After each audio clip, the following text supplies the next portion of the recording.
The grandiose hills of Spa then became the technical twists of VIR. Now, it's time to tackle the high speeds and towering mountains of Austria here at the Red Bull Ring. Break out the lederhosen as we get ready to watch the PCA Sim Racing Series 11 Sport Class live here on Podium Esports. I am Joe Peak, and with me in the booth tonight is DJ Clark. Cameron Obernon is on social media with Ryan Bauer producing, who's using cameras provided by Dougie Beard.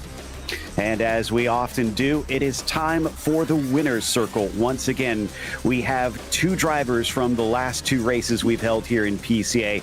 We have, of course, Mehmet Karachai, who won the challenge class last night. And then last week, we have Chris Pies, who won in the pro class. We'll start with you, Chris. A bit of an interesting race last time out, winding up towards the top. I don't have to ask if that's your first win, but was that definitely kind of ones you didn't expect? I kind of fell into that one. It felt like always my strategy out there is to basically be there at the end for a chance, just in case something happens. And that's definitely what happened last week. I didn't feel like I had necessarily the straight out one lap pace that some of my other competitors had. And I figured that out pretty early on. So I just went for a fuel save strategy. And luckily for me, I ended up coming out right at the lead after the pit stops and kept the pressure on and somehow benefited from it at the expense of some others. But I'll take it when I can get it. Yeah, it was definitely I was just as surprised as some other people. It kept us on our toes. Mehmet, I believe, am I correct in saying that was your first PCA win? You are correct. It is my first PCA win. Well, congratulations on that. Thank you. And now I see where it looks like you're hailing from your garage. What sort of Porsche do you have there? Is that your Porsche?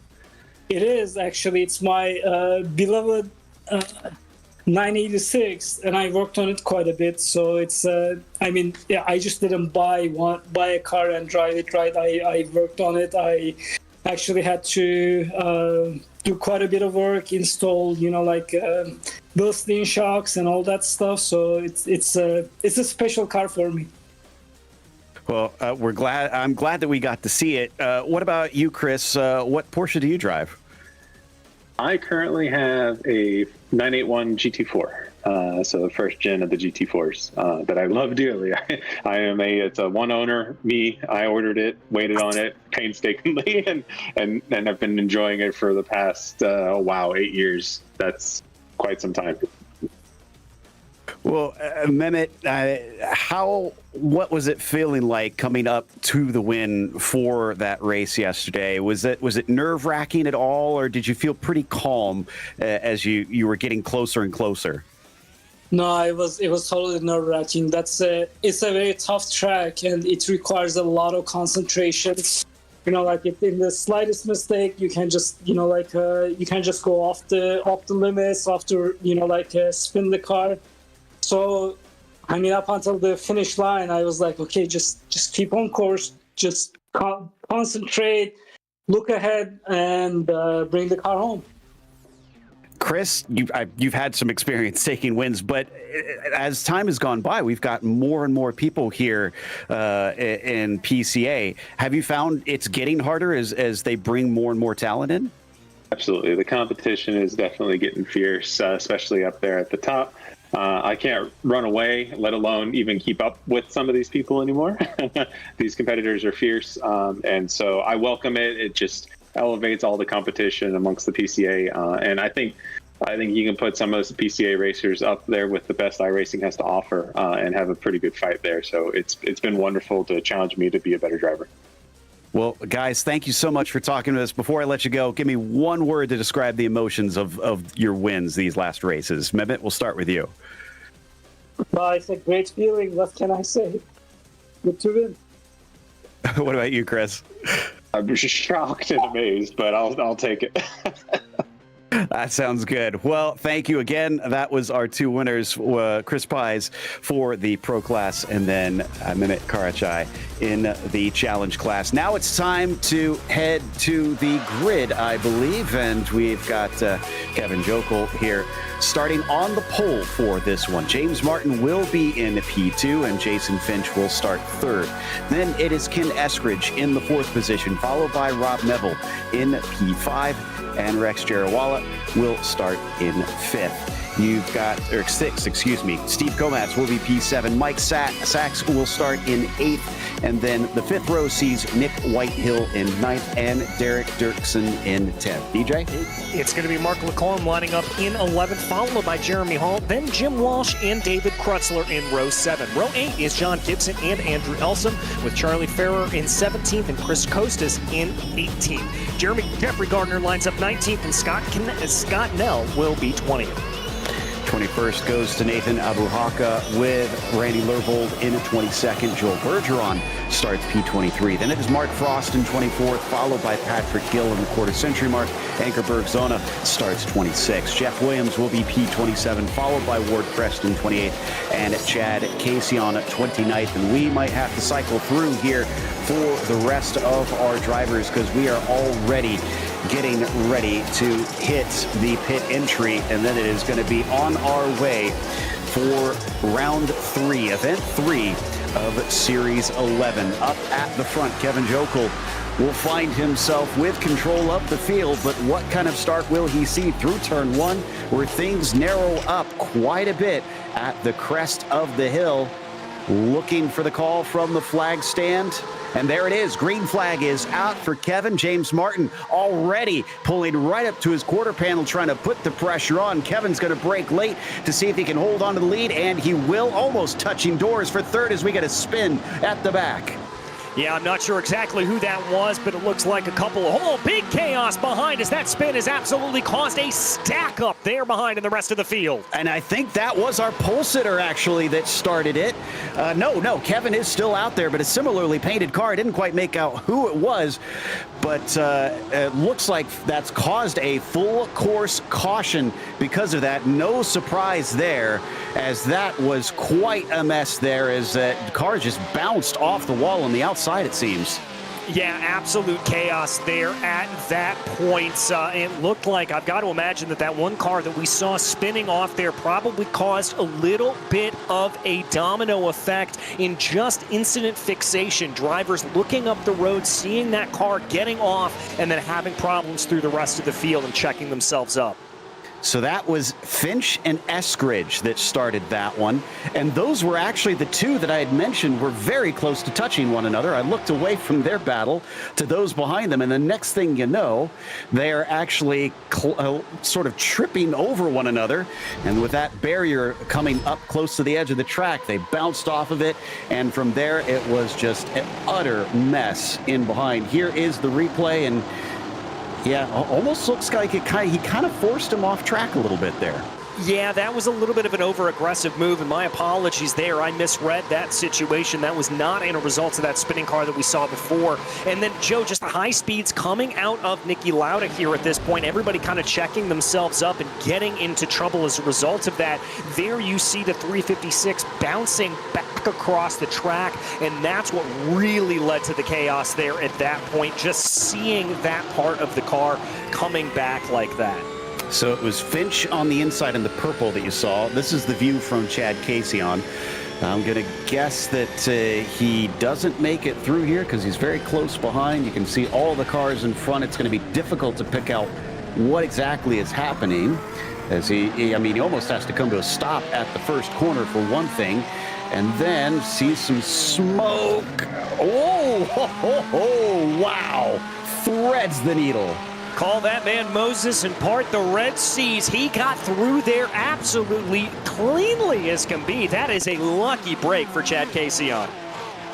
Unbelievable stuff there. Now we're going to watch Mike Sachs, who starts from P6. He was very close to this when it happened. Sees him come off the inside. Also narrowly escapes disaster. Great heads up. You could see him drifting across as soon as he started to see those two cars come together. Yeah, he just saw that, jumped on the binders, and got out of the way. And again, a lucky break there for him. Let's ride on board here with David Krutzler. This is from P10, where he is at the moment. Let's see what this looked like from his perspective. Another case of things really stacking up quite a bit up through Lauda. And you can kind of see a little bit of it off the left-hand side. Is able to eventually find his way through. Just great heads up, getting on the binders, slowing up, trying to preserve the car.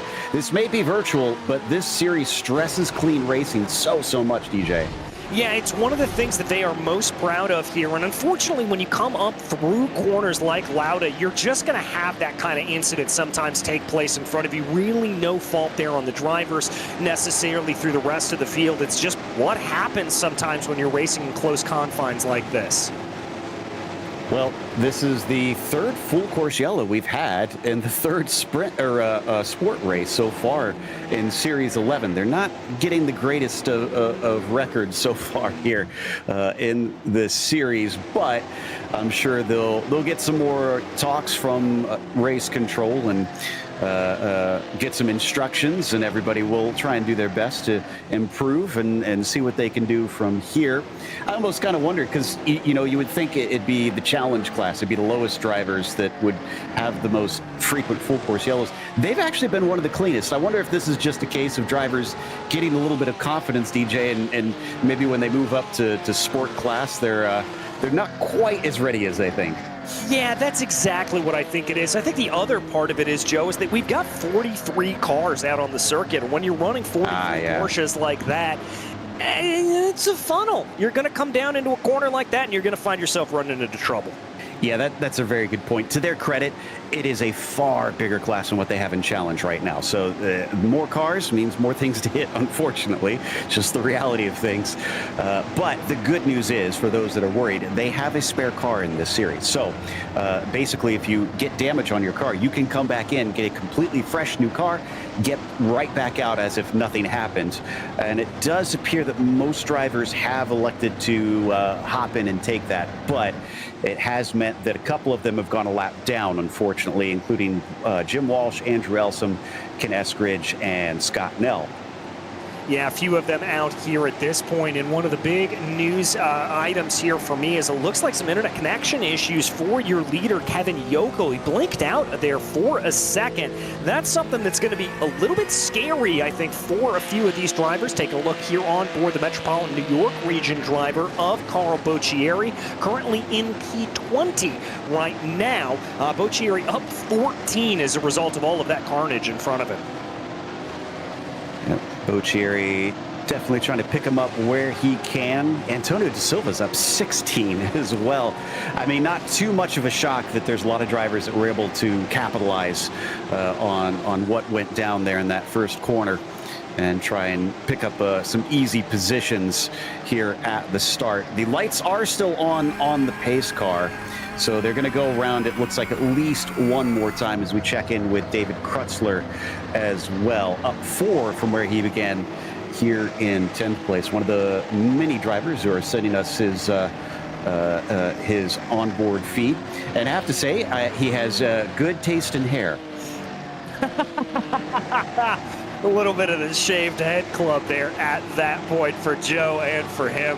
I love that little bit of humor there coming on. And I don't know, I'm personally a fan of the old 1950s slick over myself, but that's just me. To be young and have hair again. But we're eating into our racing time, just like we saw in the previous 2 races. Now, this is a much shorter lap, so you would think that it wouldn't do as much, but I believe they would cut it off at least 1 lap last time at Spa and VIR to help shorten them and get some more racing in. Looks like they're going to elect to go the full distance on the caution here with the shorter lap time. So it'll still cut away almost a quarter of what would be racing. Yeah, and that's going to be a tough break for these drivers. And unfortunately, what that could lead to here at this point, Joe, is some drivers trying to maybe get themselves a little bit overeager, a little bit into a position where they've got to try to push themselves forward. They think they've got to try to make up some time here at this point. Hopefully, we're not going to see any more calamity. And also, it's going to be a single file restart coming up the hill into Niki Lauda. So that will certainly help things out as well. Yeah, that should make for, I hope, what is a cleaner restart on this, but we'll wait and see what they can get away with. In the meantime, they continue plodding along behind the pace car, and hopefully this should be our last lap under yellow. And let me double check, see if those lights are off. Indeed they are. So we are coming back to racing here in a bit, but this will also mean that the pit window has been opened. And we saw last night, DJ, they went pretty long. They went, I think, until about 8 minutes left for a couple drivers. Yeah, they did go pretty long for a few drivers, so I wouldn't be surprised if we see some drivers maybe try to go into fuel-saving mode here at this point. They are trying to maybe put themselves into position to get into that area where if they can clutch and coast through a few of these corners, they may be able to make it to the end of this race. We don't know. This is a track where you can get a lot of good drafting around you, save a lot of fuel, so it's not out of the realm of possibility. One of the drivers that started up towards the front and is down in 30th now is Derek Dirksen here on your screen. Now, he was our winner in the first 2 races for the sport class, and we didn't see a repeat winner, a three-peat, if you will, in the challenge class. Do we have the same situation tonight where we're going to get someone different on the top step? Jokel's going to try and see if he can make that someone new in the number 25, as he's going to restart from the front. But now Jarawala will be starting from 3rd position, having jumped up around that wreck. As they come down across the line, green flag is out. Let's go racing once more, and a big move up the inside by Mike Sachs there in the orange and blue machine, trying to take advantage, but he backs off once they get up, and we almost have an exact repeat. Another car turned. Another car turned off to the inside there, and I think that looks like it's Rob Neville as a result of that one. He's going to be falling down through the order here at this point. Just a carbon copy for poor Rob, except he didn't bounce back on track, thankfully, so only he will fall victim of that one. As the leaders are already past Remus, this means that Mike Sachs will move up into 4th place, Komatz into 5th, and looks like falling backwards. I think Nick Whitehill, no, that's John Gibson back in the background in the number 311 that was dropping down the order.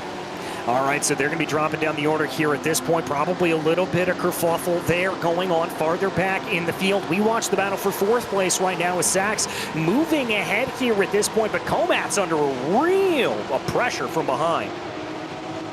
Yeah, you can see that battle for 4th place definitely heating up quite a bit there. And there with Steve Komatz in P5, holding off Charlie Fair, who we hop on board with, leads a train of cars, but this is still the first lap of racing, so there hasn't been much chance for the drivers to separate. We'll have to watch and see as the race plods on whether or not they start to get themselves some air.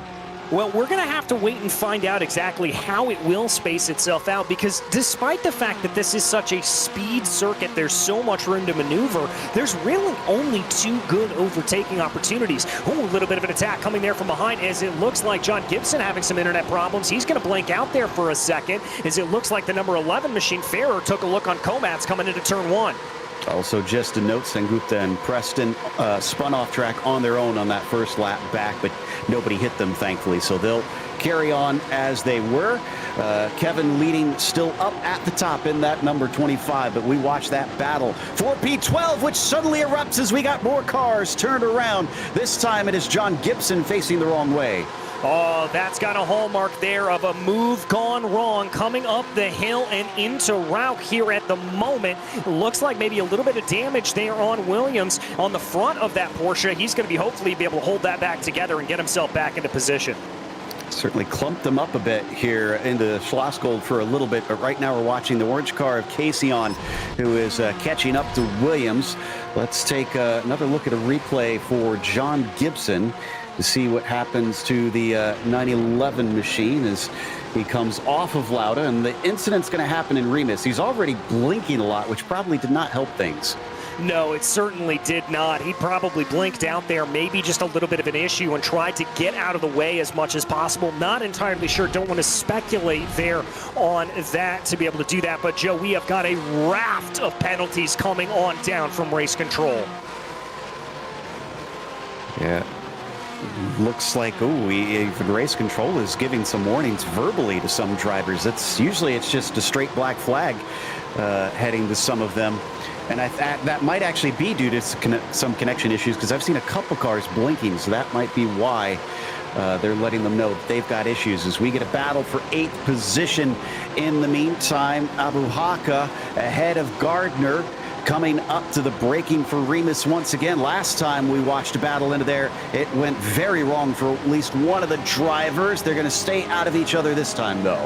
Yeah, they're going to stay out of each other here at this point, and it looks like that's going to be able to put them at bay for the moment, as Abu Haka is going to be losing a bit of time there as they come off of the corner. This is actually for 9th place here. Abu Haka sitting there in that P9 position with a train of cars behind him. In fact, saw side-by-side between Yurtsa and Williams, and Yurtsa is going to come out ahead of those two. They're into 13th, so nice move by him down into Schlossgold. But we can see on board with Martin at the bottom, he's losing touch with the number 25. Yeah, losing touch with him here at this point. It just looks like it's getting out of his control as he tries to be able to reel everybody in. And I just don't think he's got the outright speed to be able to close in on Yokel up at the front of the field. Certainly doesn't look like it. Meanwhile, down around 26th position, Mark Lacombe has Jeremy Hall just behind him. Jeremy in that blue machine, you can see being chased by Mark in the orange and black currently. So this is actually almost midway up the field, although we have lost a few recently. Looks like Bergeron and Goral are officially out of the race. Out of the final corner, though, Mark's still dealing with a lot of pressure. Jeremy's keeping tight to him. Yeah, really doing a good job here, and that may be part of the equation here, to just try to see if he can apply a little bit of pressure as we ride on board Andrew Long here at this point.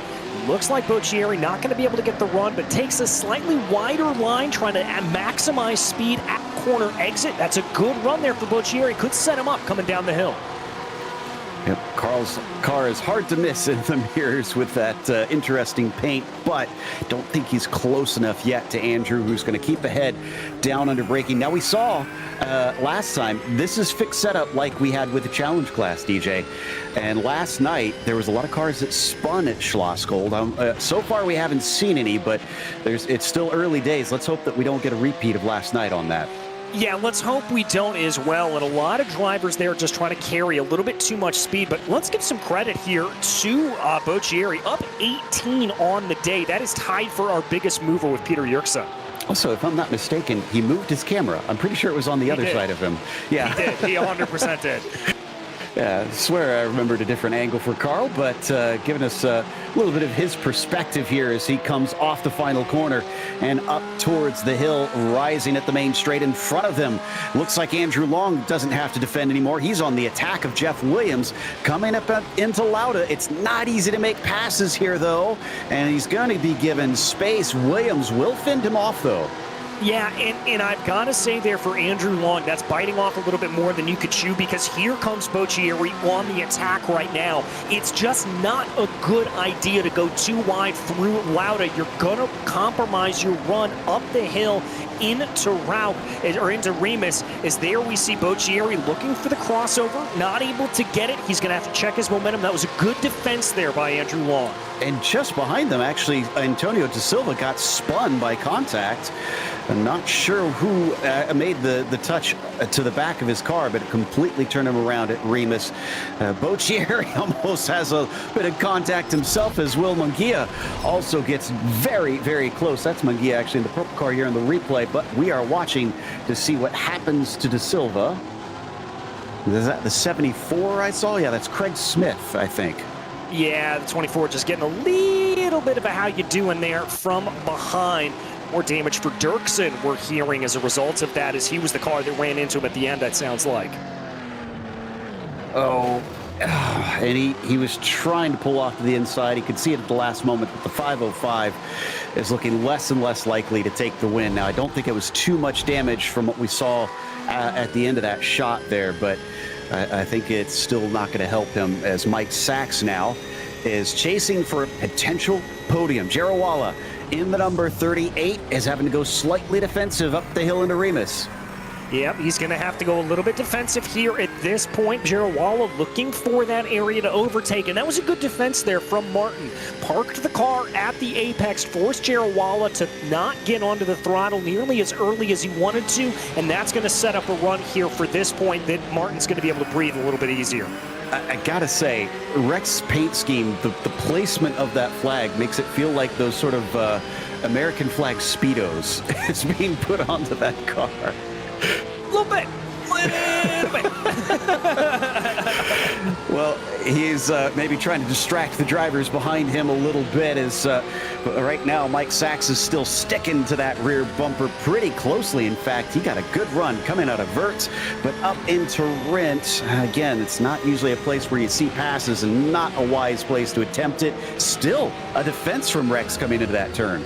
Yeah, and that's exactly what Mike wanted to do in that situation. You saw that he looked at that. Rex went a little bit compromised coming down into Rins, and that just was music to the eyes there of Mike Sachs. He was able to get that to play. Now, he's not able to capitalize here, and it looks like Girawala is not going to make the same mistake again coming up through Lauda. And indeed, that's a really good line there for Girawala. He's going to be able to probably hold off here for the moment. Draft just not that powerful enough coming up here into Remus. Yeah, I mentioned that his fixed setup, the first two races were high downforce. This one is medium downforce, so they're not punching as big of a hole in the air for their rivals. And of course, Mike is discovering that very readily here today. Do love when we get this chameleon perspective, looking forwards and backwards at the same time, at the same battle scene, each driver's view of the action. So far, Rex has been able to keep him in the mirrors. He's been able to keep him in the mirrors here at this point. That's exactly what he wants to do.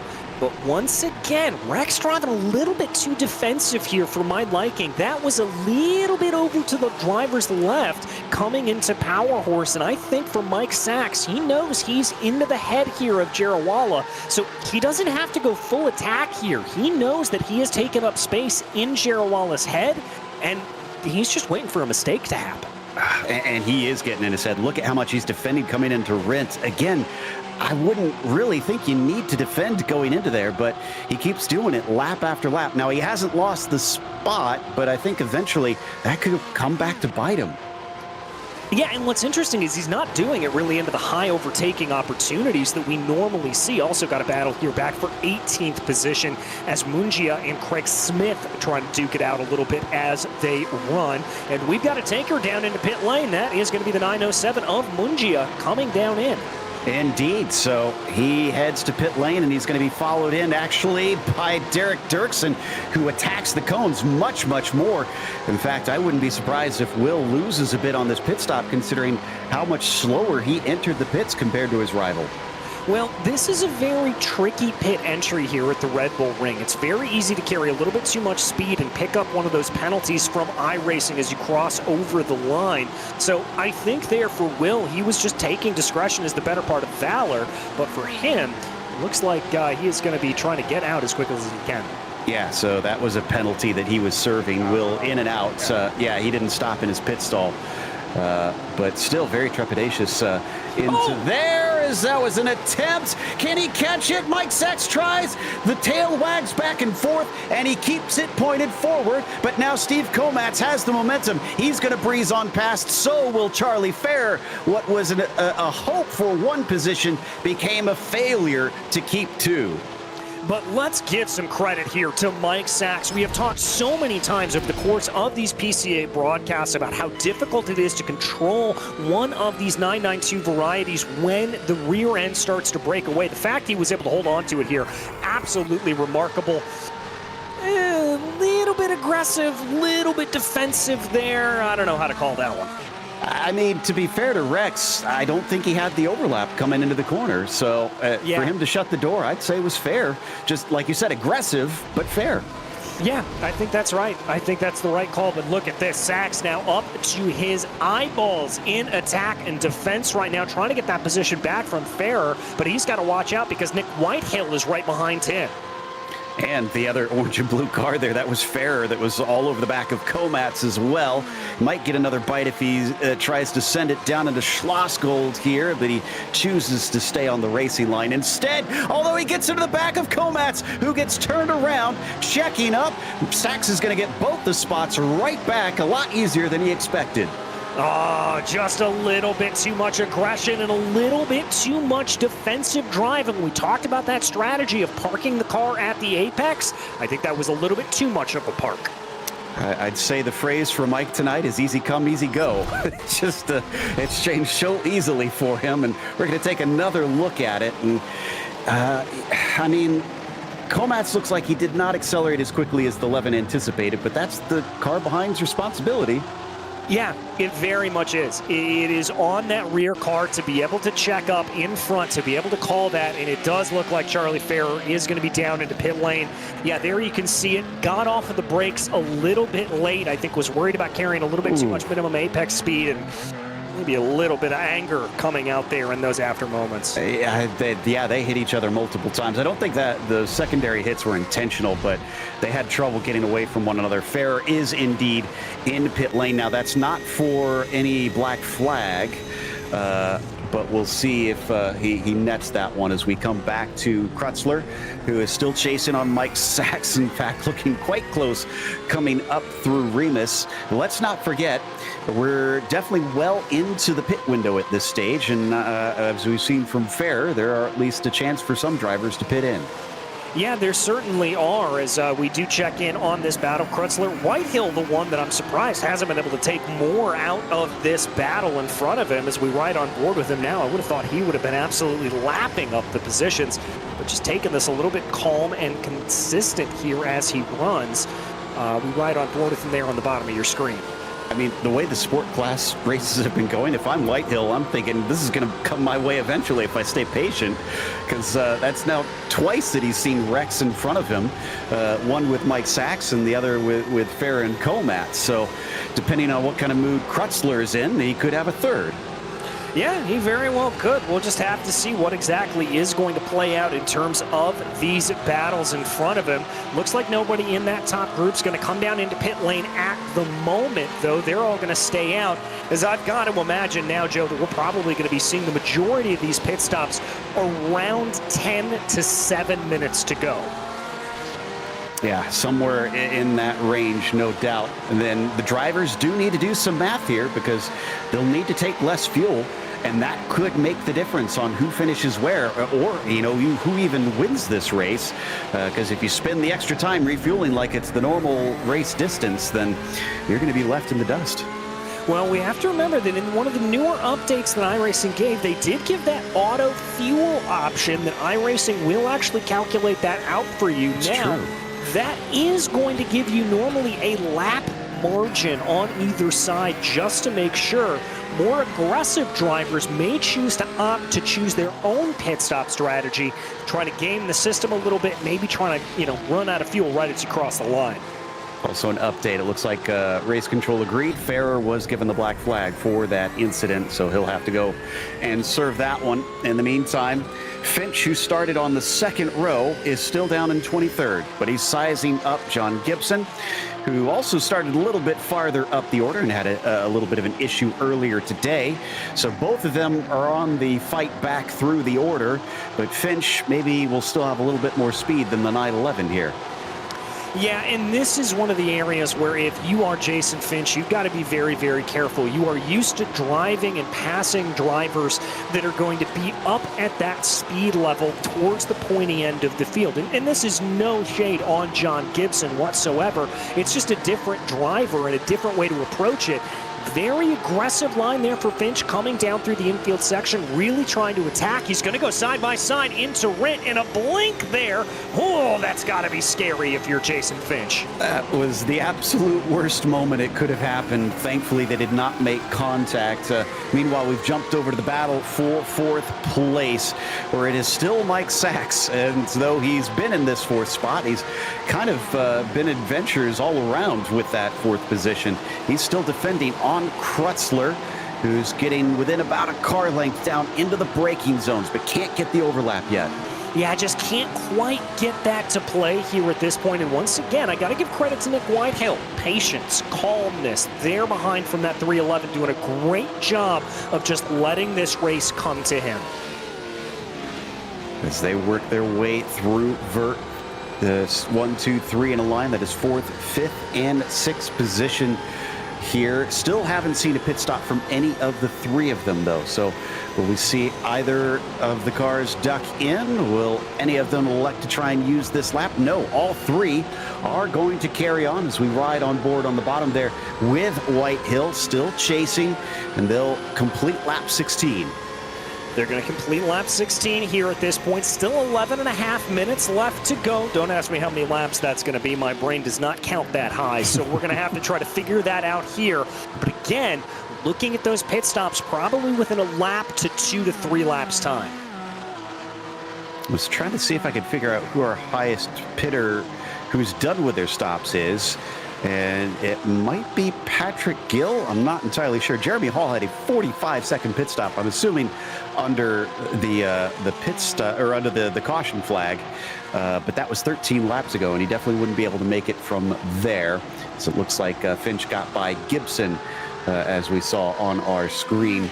In the meantime, looking at Lacombe there briefly, Krutzler as well. Checking back into that battle for P4. We're going to ride on board with the red, white, and blue number 37, and a little bit wide down into route for Mike Sachs. Well, he's got to be careful. Remember, that was the same thing that we saw from Rex Girawala up ahead of him. That's what set up that move that Mike tried to send the car up into the inside. Didn't fall for the bait here, did David Krutzler.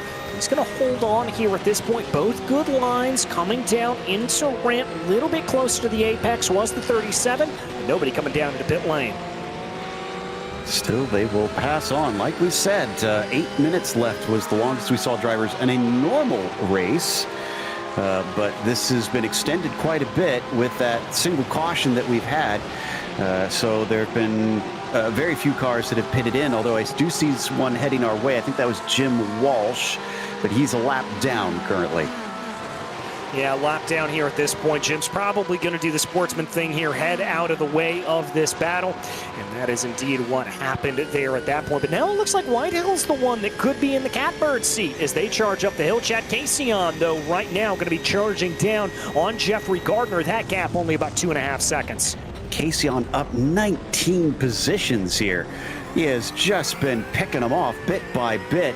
And behind him, Peter Yurtza is actually up 20 positions as well. So both of these drivers have done phenomenally today. Going to pick up massive points, but he's got to get by Jeff Gardner if he wants one more out there. Is on the bottom of your screen. We're going to keep half an eye on that battle for 4th as well. A little bit of a look there here and there from Caseon, kind of showing himself off to the side of Gardner.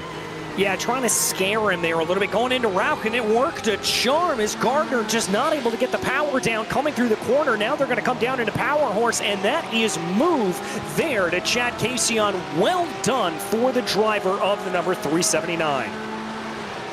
Nicely done. As soon as the opportunity presented itself, he picked that one up and ran. Anybody going to try and pit in this time? Yes, indeed, they are. Gardner says now's a good opportunity to pit in. So does Yurtza. And it looks like Andrew Long also going to join them. That's a number of cars that have gained a lot of positions here that are all pitting currently. So I'm noticing a theme. Yeah, I think a lot of these drivers may be opting to come on in here at this point in full push mode. Maybe some of the drivers up at the front of the field here doing a little bit of that fuel saving that we speculated about. Boccieri is also going to be pitting in. So, yeah, maybe just feeling more comfortable not being in the midst of battles there since they've gained so many spots, getting themselves some clear air, and going to pick it right back up later. Sachs there at the top of your screen still holds on to 4th over Krutzler for the time being, with Whitehill still trailing. And I believe, yes, Gardner has now emerged the highest driver to have taken their actual pit stop. All right, so there we've got the measuring stick to be able to get the idea of the rest of the field here at this point. We're going to check in on the battle for 13th right now. This is Robert McNeil, Jeremy Hall looking at an attack and behind in the number 26. Into the braking, 4 cars all together, sending it way deep into the turn. Jim Walsh is actually not part of this 4 position. Neville will probably want to dispose of him as quickly as he can, but Jeremy Hall definitely, who is in that sort of silver and pale blue car that you see chasing on McNeil down now through the infield section, weaving back and forth, trying to see if he can pick up enough to actually get an overlap.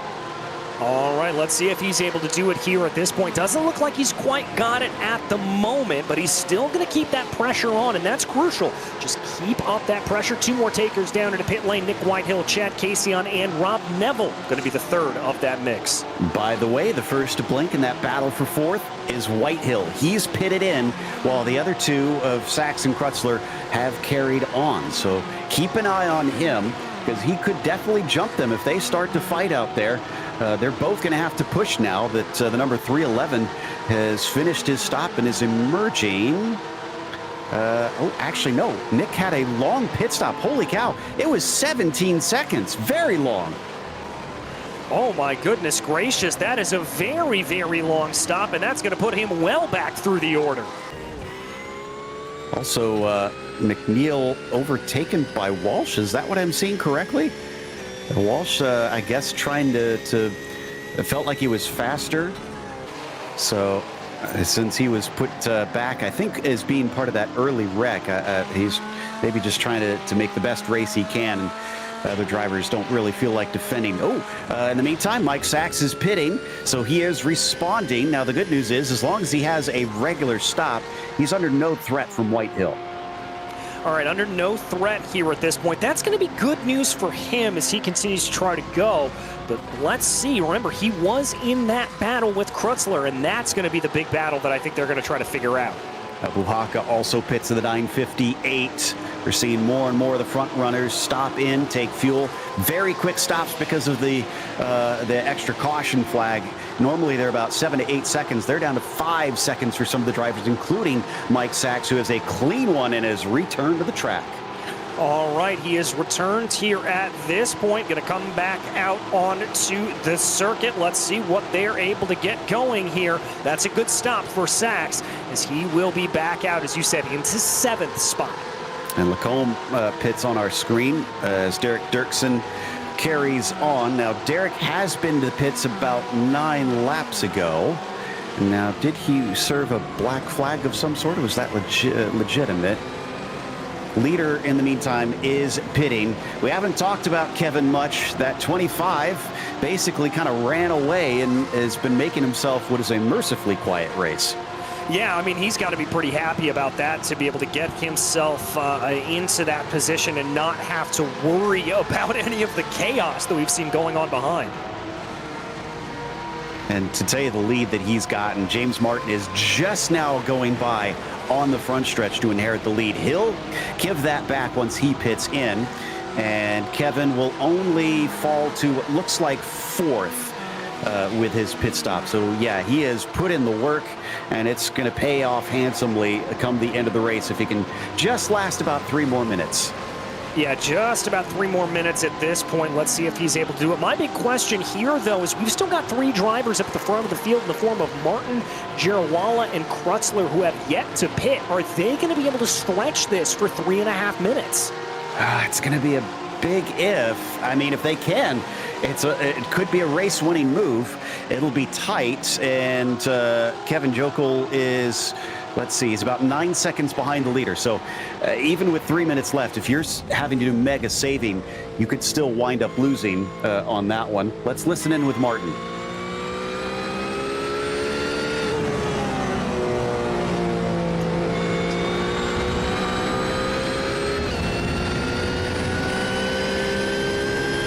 I mean, it doesn't sound like he's saving a whole lot there, Joe. Maybe he's got the numbers to do it. We'll know here shortly. He just announced that he's pitting in now, so he is coming in. Got on the radio. Jarrell Wallace following him. Krutzler will be the last one that needs to stop here, and that will make the difference. And yes, that's as far as he can go. So it was close, but it was about 2 laps too long, I think. And that means that the number 25 now dutifully moves back up to the top.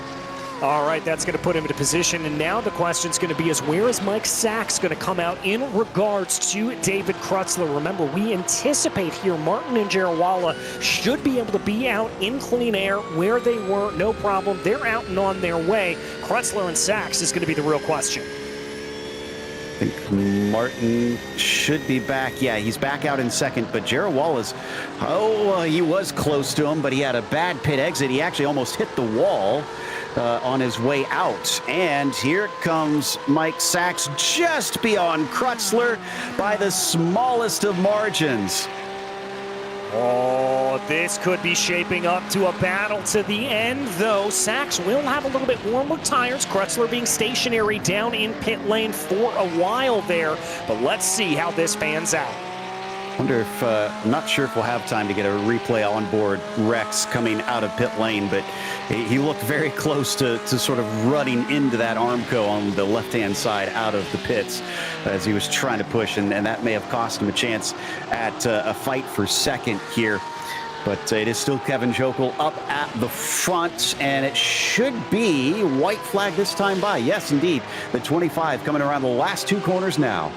Yep, he is going to have the white flag here at this point. 1 minute on the clock. Here he goes. Just one more. Started this race from pole position. And while he won't have it marked down that he led every single lap, he is certainly looking good. Now watch this. Oh, man, and he was so close to him just coming out of their pit stalls as well. No wonder he was trying to push, but watch this. Comes out and on through, gets as much as he can. That was close. He maybe flew a little close to the sun on that one. Got singed, but thankfully not burned. And he'll at least have a third place for himself. So Kevin Jokel with the last 10th coaching on the side of his car. And if this isn't a testament to their product, I don't know what is. Yeah, exactly. They're certainly doing a good job here at this point to be able to keep everything alive and going. Well, this will be one to use for their advertisement reel, no doubt. And Kevin's going to be real proud of himself, I'm sure. 16 seconds ahead of James Martin. That is definitely a hefty gap that he's pulled. In fact, that is, I think, twice as big as what we saw at the end of yesterday's race. And that's including a caution that bunched things up today. That tells you the kind of speed that he's been running. The last 2 corners for Kevin Jokel here at the Red Bull Ring will produce a win for the number 25 in Event 3. An absolutely fantastic run here for Jokel. Got himself out of trouble, stayed clean, in a 17-second gap up at the front of the field. Meanwhile, Rex cut down by about half a second on Martin, but it was not enough. He ran out of time. Martin going to get second. Jarrell Wallace still finishes on the podium for himself. And actually, Mike Sachs, I think, gathered up a bunch of that time, too, in the pit stops. He was only about 3 seconds behind when he crossed the line, but still, he will be off the podium after his little problem. Meanwhile, on board with Yurtsa, chasing Gardner. Gardner's a little slow off the line. This is going to be tight coming down to it. I don't think he's got enough. And no, coming across, it is going to be less than a 10th of a second, but Jeff gets 8th. All right, there it is. Yeah, just not quite able to get it done there at that point. More drivers coming out of the final corner, though. Oh, Mungia has spun, and he's losing positions on the last lap. Unfortunately, the number 907 finds himself almost parked, trying to wait for an opening to get going once again, as the 911, John Gibson, going to finish 21st, still a loss of 6 positions for him. So that's not going to be the day that he was looking forward to. And the number 11 there, Charlie Ferrer, wanted the spot from Gill, but he's not going to get it. Yeah, not going to be able to get it there at that point. Really trying to push for it here as more drivers crossing over the line, and it looks like the last one's going to be Mungia. Oh, that's got to be frustrating for him. He was about to finish much, much higher. But that's going to mark the end of the race, and our results sees Kevin Jokel on the top spot as James Martin finishes in P2. Then it is Rex Jarawala who is third, as David Krutzler will be fourth, and Nathan Abuhaka had a relatively quiet race to go up 16 spots to finish fifth. That is nothing compared to Ankerberg Zona, who was up 20 positions to finish P6. Then it's Jeffrey Gardner in seventh, and Peter Yurtza may have taken the Hard Charger Award, 23 spots to finish eighth. Steve Komatz was ninth, and Andrew Long was 10th. All right, as we move down into 11th place, Nick Whitehill only ended up in 11th, followed by Jeff Williams. Then it was Derek Dirksen and David Kaufman.